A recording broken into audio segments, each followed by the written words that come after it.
Olá, minha gente, aqui é o Everton e está entrando no ar Dicas Terapêuticas, dica terapêutica dessa quarta-feira, 27 de julho de 2022. Hoje eu vou estar falando sobre como eu conheci a psicanálise, tão importante no meu processo terapêutico, tão importante aí na minha trajetória. Mas antes, para você que não me conhece, eu sou o Everton Cardoso Júnior, eu sou um psicoterapeuta transdisciplinar, antropólogo de formação, que tenho mestrado em saúde coletiva no Instituto de Medicina Social da UERJ, pelo Instituto de Medicina Social da UERJ. Então, minha gente, como eu conheci a psicanálise, né? Em primeiro lugar, eu, como antropólogo, estudando na UFRJ, a gente chegou a fazer a matéria de psicologia e eu conheci a psicanálise assim academicamente. Posteriormente, né, quando fui fazer o meu mestrado, eu acabei entrando para o Instituto de Medicina Social da UERJ, para o mestrado em saúde coletiva, que tem 3 áreas de concentração, pelo menos tinha ali nos anos 90, tá? Eu concorri em 93 e comecei a cursar o IMS em 1994, primeiro semestre de 1994. E as áreas de concentração ali desse mestrado em saúde coletiva eram epidemiologia, políticas e planejamento em saúde e ciências humanas em saúde. E foi nesse grupo aí, nessa área de concentração em ciências humanas e saúde, que eu acabei entrando, né, para o mestrado.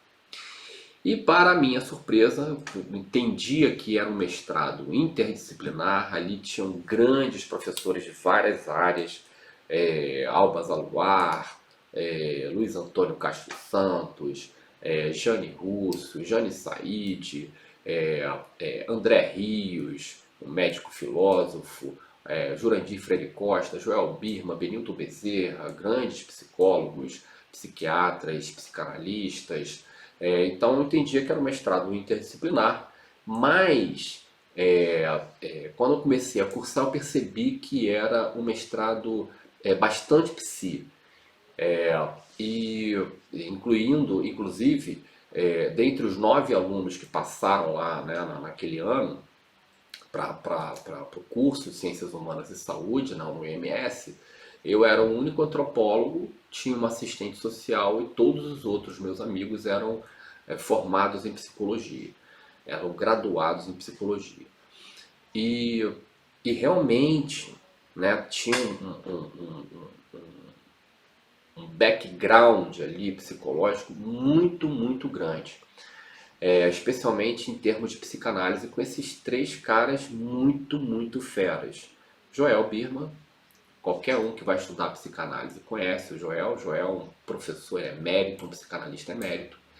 Benilton Bezerra, a mesma coisa, um professor incrível, um profissional incrível.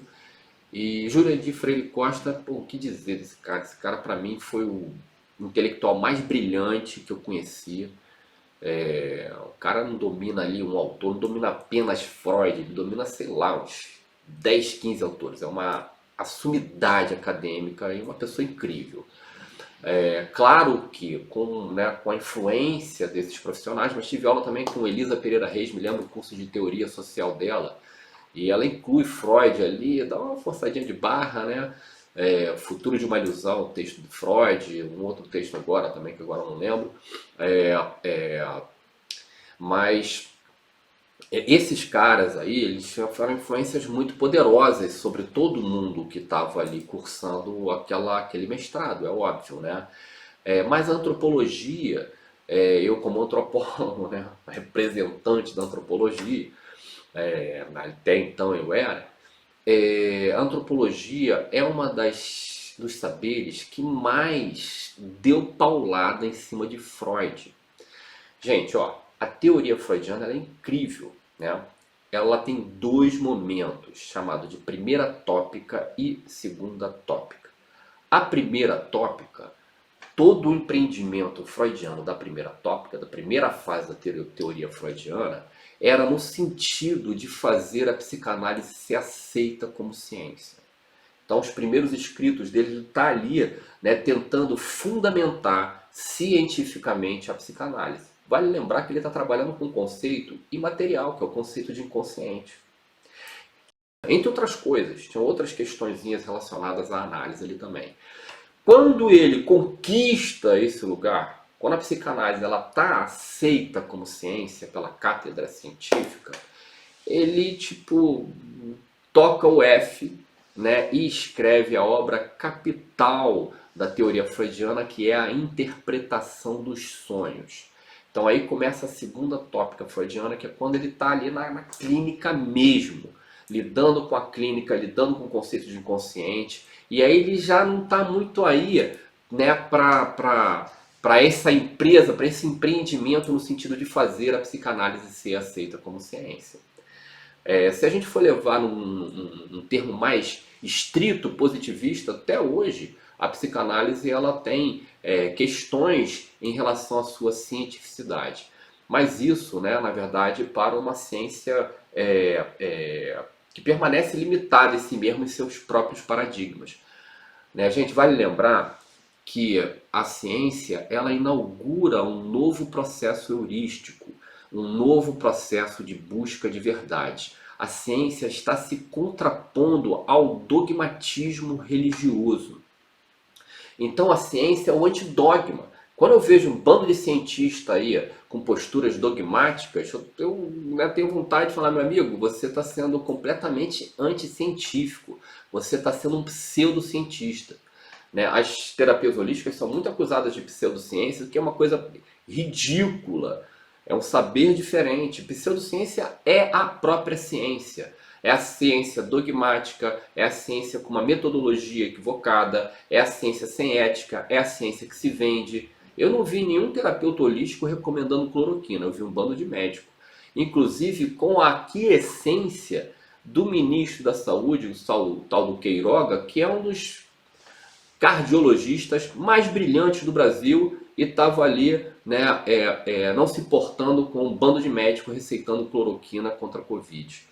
Inclusive também com a aquiescência do senhor ali, presidente do Conselho Federal de Medicina, né, que é alinhado ao bolsonarismo. Então isso é pseudociência. Tá? Então só uma partezinha aqui. Como eu estava falando, a psicanálise ela toma muita paulada da antropologia. Tanta paulada, tanta paulada, tanta paulada, que quando Freud, por conta da Segunda Guerra, foge de Viena e chega em Londres, ele é recebido por Bronisław Malinowski, que é um antropólogo importantíssimo dentro da antropologia, funda um método antropológico, e foi recebido ali pelo Malinowski. E o Freud falou, meu Deus, pô, você sempre me deu tanta paulada. E o Malinowski, vamos separar as coisas, amigo, você é um pensador brilhante, um pensador do nosso tempo maravilhoso. Outra coisa aí é o que você está falando, aí eu vou dar paulada mesmo. Né?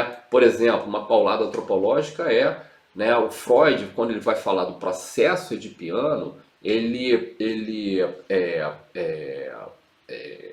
generaliza uma coisa que é cultural.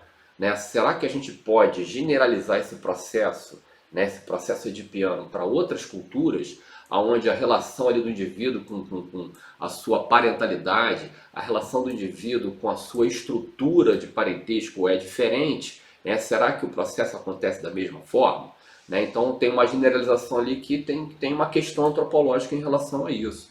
Né? Entre outras questões. Né? O próprio conceito do inconsciente é um conceito imaterial. As raízes últimas do inconsciente estão no cérebro, era o que Freud dizia na primeira tópica. Depois ele começa a ignorar isso e vai para o aspecto clínico da coisa. Né? E transforma a psicanálise numa das principais ferramentas psicoterapêuticas que a gente tem hoje em dia. Então eu fui influenciado, né, por esses professores maravilhosos do Instituto de Medicina Social da UERJ, mas eu tinha uma postura crítica como antropólogo, não tinha começado a minha clínica.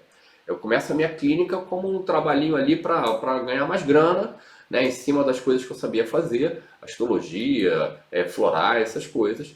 E aí tem um determinado momento que esse trabalho, né, ele vai crescendo, me absorvendo, e de repente eu me vi completamente eu me vi completamente terapeuta, E aí eu pensei, pô, para onde eu me aprofundo? Eu já tinha entrado florais, reiki, um monte de coisa ali naquela história, pô, para onde eu vou me aprofundar?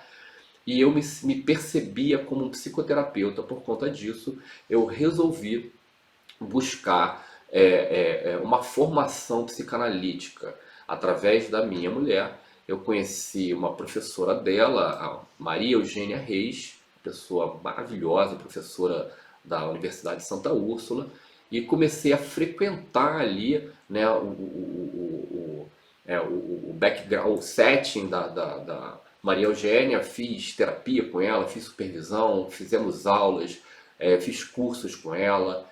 A coisa foi tão impactante para mim que depois até a gente montou um curso junto, um curso de psicoterapia holística, que foi bem interessante.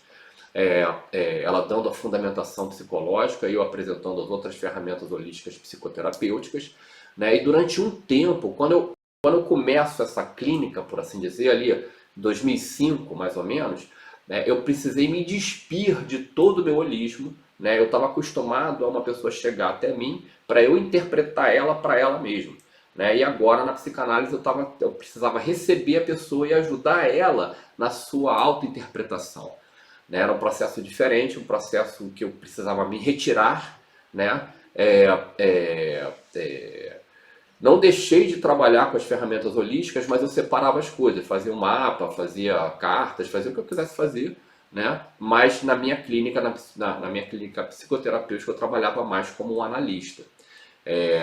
Percepção de processo de piano, relações transferenciais, todo esse processo, né? Isso me deu uma base muito grande, a psicanálise me deu uma base muito grande para o meu trabalho psicoterapêutico, que hoje já é diferente. Então isso começa em 2005, mais ou menos ali em 2015 para 2016. Minha mulher também conhece a perspectiva sistêmica, as constelações familiares, que eu acho incrível. E aí eu migro um pouco para essa análise, né, para essa perspectiva analítica, né, uma perspectiva sistêmica, e passo a incluir na minha clínica, né, de base analítica, passo a incluir essa filosofia, essa perspectiva sistêmica no processo também. Então foi assim que eu, né, me deparei com a psicanálise, um saber incrível, um saber fantástico, que eu recomendo para todos vocês. É isso, minha gente. Essa foi a dica especial dessa quarta-feira, 27 de julho de 2022. Semana que vem tem mais. Um beijo, obrigado.